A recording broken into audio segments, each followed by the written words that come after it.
On today's Locked On Phoenix Suns, I told you guys we're going to talk about these second-year players, Dunn and Oso Ighodaro. What do they got to do to make some massive second-year leaps and some more Suns preseason talk? Let's do it all now.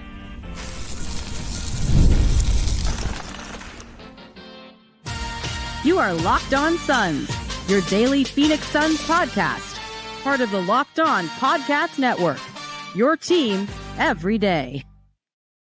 What is up? Welcome back into Locked On Phoenix Suns. My name is Benjamin Garcia, host of The Ben Garcia Show, Monday, Wednesdays, and Fridays at 7 a.m. on YouTube, and a credentialed Phoenix Suns media member. Thanks for making Locked On Suns your first listen here on this beautiful, Tuesday night, Wednesday morning, however you may be listening, wherever you may be listening. Thank you for making this show a part of your day. There's a lot of things to get into on this edition of Locked On Phoenix Suns. I'm ecstatic to talk about the second-year leaps from two guys who I think can play massive roles in the Phoenix Suns potentially at some point becoming real championship contenders again. But first, before I actually introduce my guests, I forget, there's sponsors of this show. There's people that actually, keep the lights on. Today's episode is brought to you by FanDuel. Right now, new customers bet just $5. And if your bet wins, you get $300 in bonus bets to use across the app. Head to FanDuel.com to get started. And not equally as important, but second most important, my guy, it's a John Voita Wednesday. He would know that he would put the sponsors first over me too. Managing editor over at Bright Side of the Sun, host of the Suns Jam Session podcast, John Voita. What's up, man? How are you?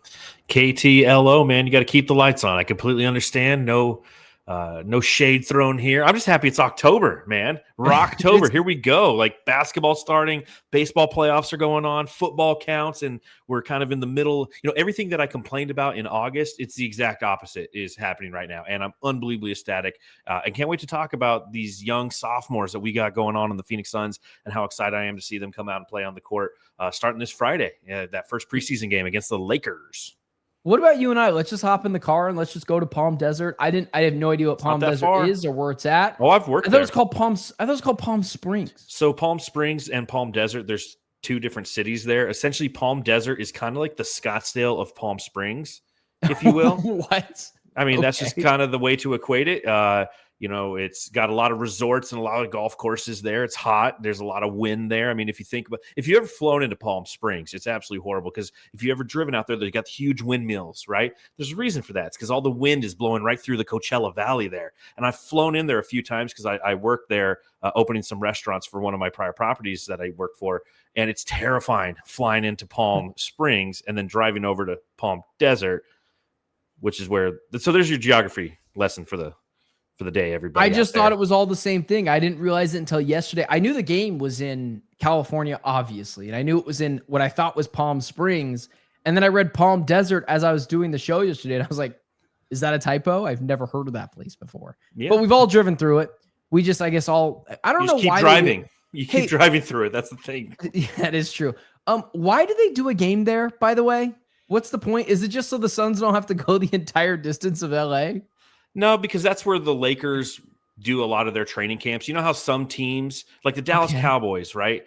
Where do they do their preseason stuff? Not in Arlington. It's in like Oxnard, California or something. Or maybe that's the Rams. I don't know. But some teams do their camps in different cities. Yeah. The Lakers do that. They leave Los Angeles. They go out to Palm Desert, and that's where they start all of their training. And this is the third or fourth consecutive year where the Suns play them in one of those tiny little G League arenas for their first preseason game of the season. Yeah, Suns used to also go up to NAU and do their training camp stuff too, and they don't do that, or at least not this year or the year prior. But anyways, let's dive into these second-year players, man. I think my thing is I am much higher on Dunn than everyone else. I am maybe to a fault, like ridiculously higher on Dunn than other people. I think he has the ability to be a fringe all-star in this league, or at least potentially a perennial all-star in this league. I'll go that far with it. My thing is, if he just fixed the jumper and becomes a viable three-point shooter, he's shown the ability to be an elite defensive player. Yes, he needs to work on not fouling all the time. I think some of that is as well as the rookie treatments that rookies get every single year. But yes, he needs to be a little bit more patient with that kind of stuff. More, not conservative, but disciplined when it comes to those things defensively. On the offensive side of the ball, I've seen him take the ball to the rim multiple different times. The ball handling could use some work, but what really is the X factor of turning Ryan Dunn from like a borderline unplayable player to a 1, 2, or 3 best player on the Phoenix Suns as the jumper? What are you expecting from Ryan Dunn in year 2? Are you expecting a little bit of a breakout like I am kind of projecting with Ryan Dunn this year? I mean, I'm hoping for it. I don't think that I'm nearly as high as you are on Ryan Dunn. And I think that, the fan base as a whole, we value Ryan Dunn more than a lot of people outside of Phoenix do. And you see that, with the lack of respect relative to anything rookie related as it comes to, first team all rookie, second team all rookie, any of those nods. I mean, he barely got onto that all rookie squad that went that weird all-star conglomerate Rising Stars game. thing. Yeah, right. Whatever it was last year, whatever they'll change it to this year. So I think that, and I've said this pretty consistently over on Bright Side of the Sun, on the Suns Jam Session podcast, kind of throughout the back end of last year, is as much as I like Ryan Dunn and I hope that he can be somebody who rises to those levels, Ben, that you want him to, I just haven't seen anything on the court consistently that tells me that he will be that fringe all-star player. To me, he's more of a fringe rotational player, somebody who will always have a place in the NBA because of his hustle, because of his grit, because of his defensive acumen and his basketball IQ. Those are valuable skill sets.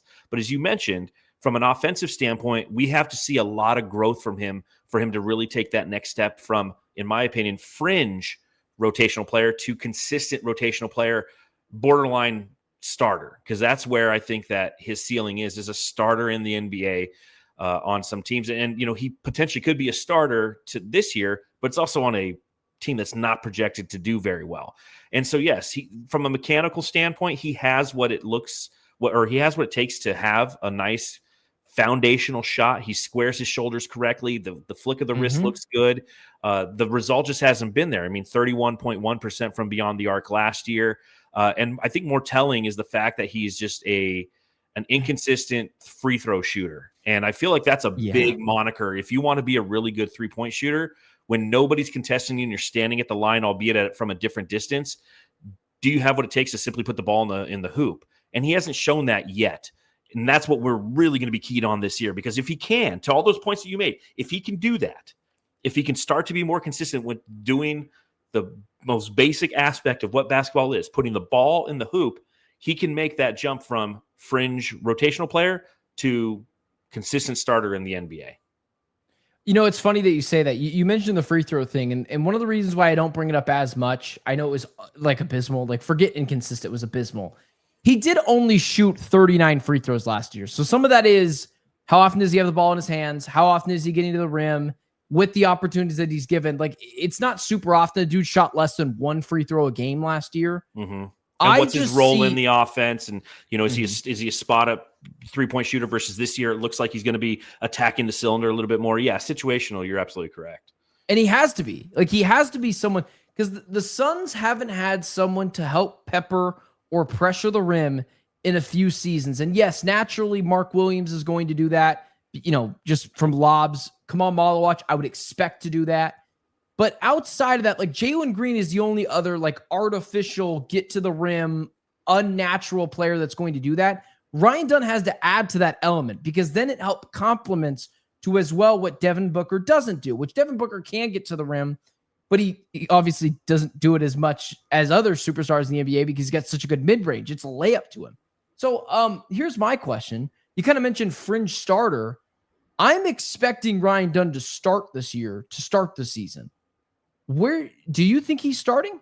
I do too. And again, the reason he's a starter is because he's on a team that isn't really necessarily constructed properly and isn't projected to be a team that's going to be in the top 2/3 of the league. It's a bottom third of the league team. So, it's kind of, he can be a starter on a bottom third team, but is it the right situation for him? Is it the right situation for the team? But I think if you look at their power forward options, they don't have a well-constructed roster relative to that position and the point guard position. Those obviously are the two big weaknesses of the Phoenix Suns. So he will have his opportunity. He will have plenty of opportunity to go ahead and play that power forward position. But at the same time, Is it the right answer for him? And is that who he should be in this NBA? In my opinion, he's a 3. He's a great small forward who can guard point of attack and multiple positions. But obviously, when you have Dylan Brooks here, you're going to play him in that position, and you want to have some Brooks and Dunn defensive sets, and that's what they're going to probably roll out, is my guess. I would assume that's what they're going to roll out too. I saw someone said something yesterday. It might have been Espo a couple of days ago, where it was like, what if Nigel Hayes-Davis starts? I just don't see that. I just don't see that. Like, you got to see what you have in Ryan Dunn. And one of the reasons as well why I think Ryan Dunn is going, and this is a narrative thing, and you know I love my narratives. Ryan Dunn, I believe, is someone who on his play last year, Energizer Bunny, diving for loose balls, doing all the gritty work, to a fault sometimes, where we talk about the discipline things. We're like, all right, man, maybe you shouldn't hack every player you see as soon as they get to the rim. But I also think because of what we saw on the court, this dude is going to do everything and more to establish a jumper off the court. So here's how quickly I'll fall off of the Ryan Dunn, hype train. If he walks into this season with no semblance of a jumper again, and it hasn't improved, then you're right. He isn't going to be someone that is going to be a consistent role player, fringe starter in the NBA. Like, it's just not going to happen. But with that being said, let's move over to Oso Ighodaro. I was someone who was, I played both roles. I defended Oso last year, and then I was like, you could trade him if you want to. It's not going to kill me. But let's talk about Oso, another second-year player we need to see make not a dramatic leap, but a leap to help get the Suns to where they want to go to this year. And let's talk about that.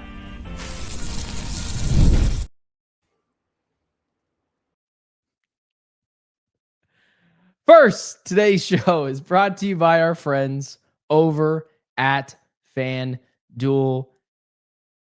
The NFL season is here, and FanDuel has an offer you don't want to miss. Right now, new customers can bet just $5 can bet just $5 and get $300 in bonus bets if your bet wins. That's right. Pick a bet, put $5 down, and if it hits, you'll unlock $300 in bonus bets to use across the app. I really like the aspect of lines on FanDuel. I know that's, kind of everywhere, but I like it. I usually like the lines better on FanDuel, and it allows me to kind of test my knowledge a little bit. Like this weekend, the Cardinals are 9.5-point favorites against the Tennessee Titans. I don't know what's made you watch the Cardinals over the last few weeks and thinks that they're going to beat a team at all by 10 points ever during this season. So with that being said, maybe you don't feel great about that, but maybe just put $5 down on the money line. The Cardinals should absolutely win that game. Last week I told you, put $5 down the Bills at home to beat the Saints. It's, feels like much of a sure thing. If you've done that, you won $300 in bonus bets. So what are you waiting for? Visit FanDuel.com to download the FanDuel app today and get started. As I was mentioning the Bills there in that ad read, I'm like, no one has it more spoiled right now than Mr. John Voita. The Buffalo Bills and the Los Angeles Dodgers right now. One of those teams I love. The other one I absolutely despise, and I don't want to give them any more airtime than that. Well, I do like the Cardinals too. The Cardinals are my primary team. Bills are my backup team because I grew up a Bills fan, but I gave them up after 93. And I will say, watching the Cardinals and thinking that they're going to cover against Tennessee, I highly doubt it, man. That team is just it's just a lot of points, man. It's a lot of points. It's a lot of points, man. Moving over to the other second-year player, and someone where like last year, Brendan had kind of mentioned, Oso should go to the G League. That's where he should be. And I ended up kind of being right on this. And it was one of those things where like, I'm not taking a victory lap on, but I was like, I know what Oso's going to do against future car salesmen and plumbers and insurance salesmen. Like, I know what he's going to do. The same thing, what would happen if him and I played at the YMCA? He is going to dominate me. Just like how he's going to dominate all those players. I didn't think, and it wasn't even that. It was also the fact that the Suns didn't have a functional center rotation. And I was like, I get it if you have a log jam here. Like Kobe Bray is probably going to go to the Valley Suns in Tempe this year. That makes sense. You kind of have a log jam at that position, or a surplus of players that can fill a need that Kobe Bray just doesn't serve right now. I totally get that. But last year was like Yusuf Nurkic, Mason Plumlee, and then like insert me or Voita in the lineup at that certain night. So I was upset that he ever got sent to the G League. I was like, see what you can get in the guy. And what we saw in Oso was he's a very intelligent player. I think he's a little bit of a scrappy player. Defensively, I think he's got slow feet and sometimes could get bodied. But I think that can come with time. You can fix those things. And then on the offensive end, one of the reasons why I was okay, like if it ended up, you had to trade for Jonathan Kuminga and you had to give up Oso Ighodaro, like I wouldn't be upset about it because the dude has, like, you want to talk about offensive woes. Ryan Dunn's got some offensive woes. I see the pop. I see the ability to get cheap buckets at the basket. Oso's got a push shot that I think you use in pool basketball, and that's about it. So where do you think the number one concern is? Like, if Oso could fix one thing next year that isn't he becomes a 40% three-point shooter, what would you say it is? I just think it's shooting, period. Anything outside of 8 feet. It doesn't need to be a three-point shot, but anything outside of 8 feet. Just make the opposing team respect him. And I'm not even talking about in the key. I'm talking about because he loves the push shot, and it can be sometimes outside of 8 feet, but he'll always do it in the key. Make him a threat on the wings. Make opposing teams have to respect him just a little bit because he is the ultimate tweener. And you mentioned it, the fact that he can go between the professional organization and the G League affiliate and like dominate with the Valley Suns and then come here and just be exposed in so many different ways. He's such a conundrum of a player that we're all rooting for. Ryan Dunn's the same way. We're rooting for him. We're rooting hard for Oso because we love it when our second round picks hit, right? Mm-hmm. I mean, Tamani Kamara, we never even had a chance, but he hit. And you like to see that your team has the ability to recognize talent late in the draft and then put them in a position to be successful. And Oso, if he could just develop a shot that looks anything unlike, as you mentioned, a pool basketball shot, some foundational behind it, squaring of the shoulders, just a nice follow through. I don't understand how you are a professional basketball player and just like have no shot whatsoever. None. Like, what did he do down at where did he go to high school? Desert Vista? Marquette. Oh, yeah, no, high school. Vista, but he's a local kid. He's down in the Ahwatukee area. What were you doing down there, man? I guess just bodying up, a bunch of 16-year-olds and dunking on them all day long. It was, opportunity. Oso opportunity, man. This is a year where it's going to be very interesting because, as you mentioned, we talk about log jams. There's opportunity for him at the 4, not the 5. We're good on the 5 this year. There's a log jam this year. And they need him at the 4. They need him there. Exactly. Put him there, see what he can do. If he can just a little bit, because as you mentioned, he is such a smart basketball player. Good passer. Great passer. Very aware of what's occurring on the court, understands, some very complex schemes as it comes to back cuts and reacting to those back cuts in such a manner where, if it takes a half second longer, it's a turnover, but he can get that pass there. And so he's so valuable on the court in that capacity. But if from an offensive standpoint, you have no shot whatsoever, it hurts the rest of the offense because from a defensive gravity standpoint, they know that they don't have to respect you. And so they can double team appropriately and really attack the Suns, defensively how they want. The other thing about Oso Ighodaro, and I promise I'm going to tie this in to something with him, is the other polarizing thing about him is every time you pull up his, statistics and his height and weight come up, it always has him at 7 foot on ESPN. And I know. I'm like, who did he pay? Who did he pay to get 7 foot on there? But anyways, the reason why I say that is because I thought maybe it'd get fixed right now because I wanted to mention I believe what is a perfect NBA comp for Oso Ighodaro to strive for, a player that's won, I believe, multiple championships, was a serviceable backup big and at times a spot starter. But I was trying to figure out if they were the same height, and they definitely are. I'm not letting ESPN lie to me. Oso reminds me so much of Kevon Looney. I believe if he can go up and do a lot of the same things that Kevon Looney does, which is be this undersized big, but more athletic than you give him credit for, and break the backs of opposing defenses and grab 12 boards a night. Bingo. Like he can That's do that. the key. That's what he needs to do this year. And so like I've continued to say this a few different times last year. And now this year is like, just be Kevon Looney. Kevon Looney, like I look at his statistics he averaged, his best year was in 2022 where he averaged 7 points on that team with the Golden State Warriors. He's a 4-point a game basketball player, but you look at his statistics rebounding the basketball, it felt like all the time he was grabbing, an unnecessary 20 rebounds in a playoff game. And that's not even him overall. Like throughout his career, he's in his best years, 9, 7, 6, but he's always in there grabbing offensive boards, doing the dirty work. That's what I believe Oso Ighodaro can be, with the chance of being a little bit better because I believe he's more athletic to get to the basket and, again, pressure the rim like we saw in the summer league. So that's kind of where I think that's a great point, though, Ben. It is. It is. And perhaps my take is a little rudimentary because, yes, we'd like to see everybody score. But I think that, if we talk about the realm of possibility, I think that what you've proposed, having Oso Ighodaro affect the game more by generating extra possessions, which is what Jordan Ott ultimately wants this team to do, and be a better rebounder, both on the offensive and defensive end, is actually something that's achievable for him and makes him a rotational player in the NBA, because ultimately that is something that I think, given his size, he is a little, as you mentioned earlier, slow of foot, but he's somebody who can definitely be a rim runner and has showcased the athleticism.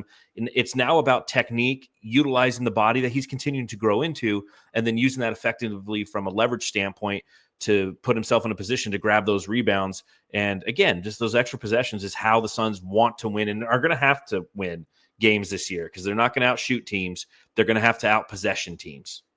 Outpossession teams. And the other thing with Oso that I thought last year, like I'm not going to kill him on, I don't think this was like a terrible thing. He was a rookie. He was a second round guy.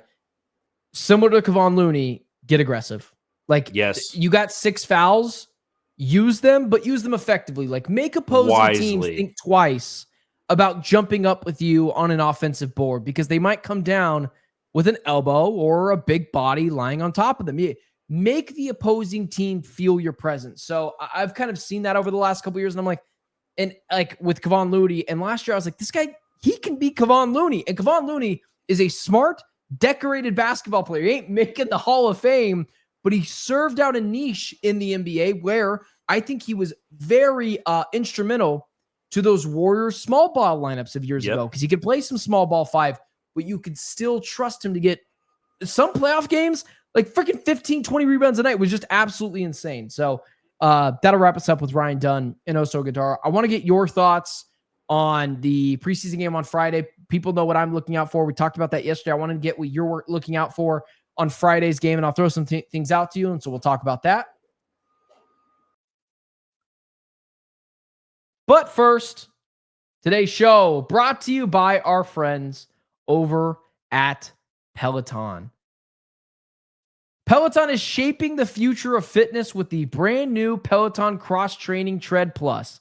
Powered by Peloton IQ, it's their most advanced equipment yet, designed to give you real-time guidance and endless ways to move. Whether you're running, lifting, or cross-training with your favorite instructors, this is training reimagined. Peloton is built for breakthroughs with tools that help you plan, stay motivated, and reach peak performances. Listen, I love a lot of the different features of Peloton, but I like oftentimes they'll have actual like classes and trainers on there for you to be able to be like, hey, just step on the Peloton.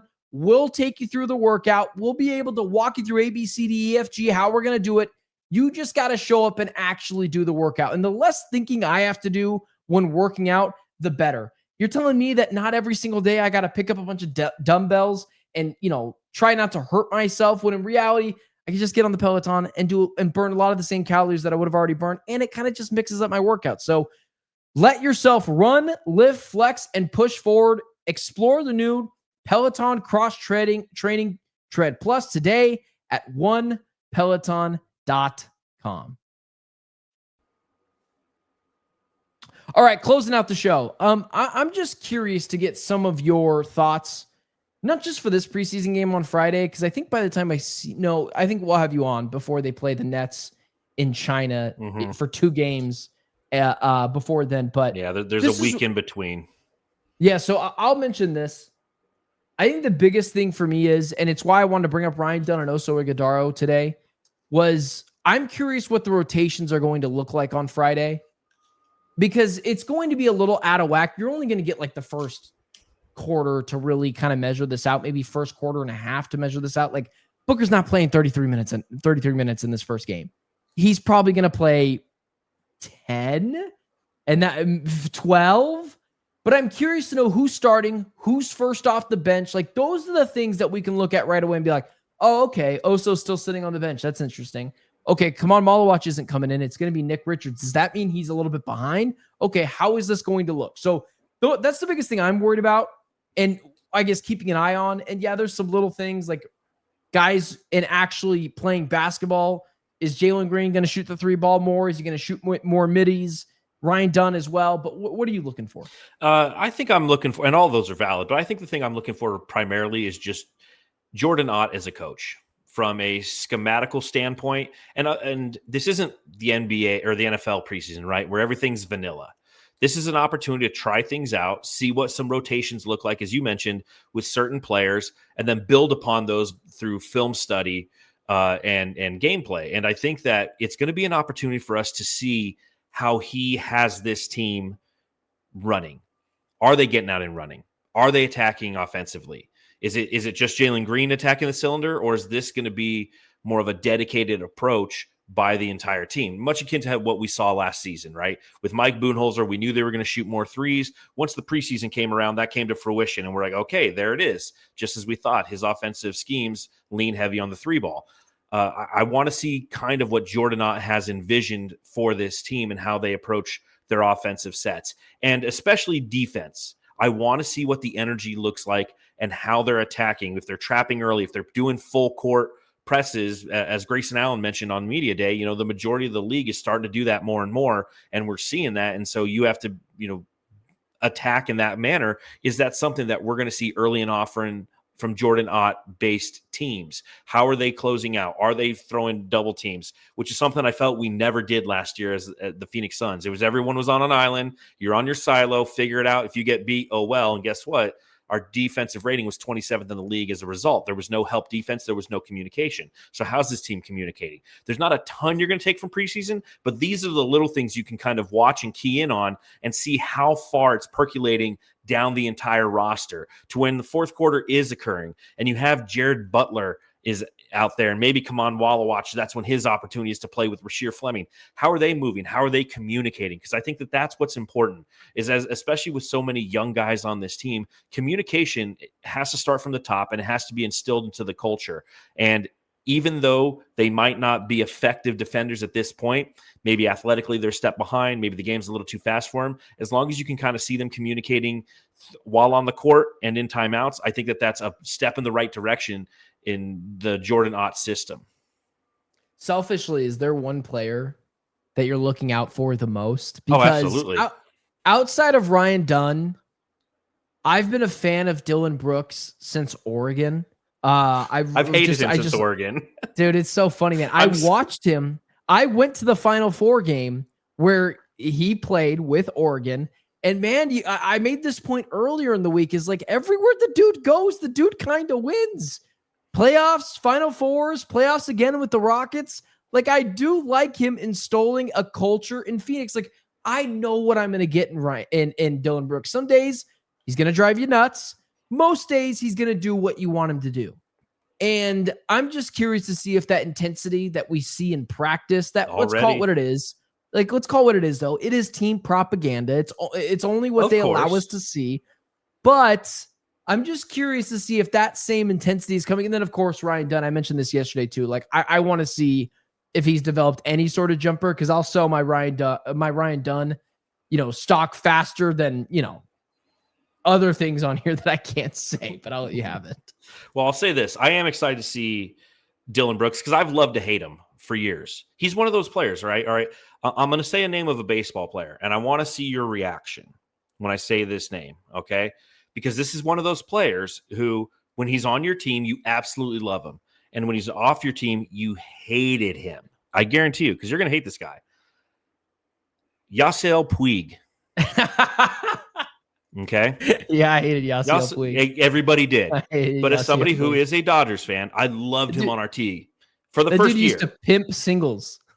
Yeah, but he also used to crush. I mean, his arm. I mean, anyways, Dylan Brooks is of that ilk. Not, and I'm talking like the first year, Yasiel Puig. He just got annoying afterwards. But seeing Dylan Brooks is in a Phoenix Suns jersey already in the practices, which it might be propaganda, but it's still highly entertaining. But the one guy that I'm going to be cued in on this entire year, because I think that who he is so important to the direction of the Phoenix Suns. And he's got upside and athleticism oozing out of his jersey. It's Jalen Green. I want Jalen Green to be good so bad. Because it's great for all of us. It would be so good. It would be so great for everyone if Jalen Green is freaking awesome. Just balls out, just has that athleticism, can dunk, can hit some 3 balls. He's worked on his in-between game, okay? Maybe that looks better, is a dog on defense, and just unlocks something as a young... Has something to prove. He's playing... He should be playing like somebody to prove. What is he, 22, 23 years old? How old is he? He's so young still, So, 22? I mean, 22? I'm pretty sure he's 22. And so he's a guy who has so much potential. And I love the potential guys. It's like, come on, Malawatch in 2 or 3 years when he's like 21, 22. And it's kind of like, okay, you've been in the league now. You know the speed of the game. You understand what is expected of you.